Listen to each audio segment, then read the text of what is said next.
BJP అని పెట్టుకుంటే నేను అదేదో భారతీయ జనతా పార్టీ అనుకున్నా.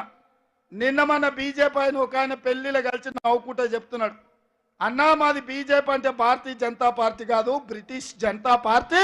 మా విధానం, మా ఆలోచన బ్రిటిష్ వాళ్ళ ఆలోచన.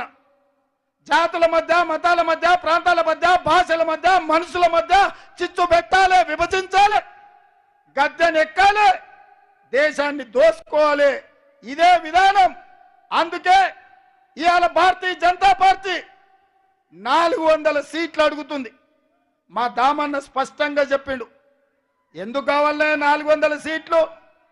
రాజ్యాంగాన్ని సమూలంగా మార్చాలి. రాజ్యాంగం ద్వారా డాక్టర్ బాబాసాహెబ్ అంబేద్కర్ ఇచ్చిన రిజర్వేషన్లను రద్దు చేయడం ద్వారా దళితులను, గిరిజనులను, బలైన వర్గాలను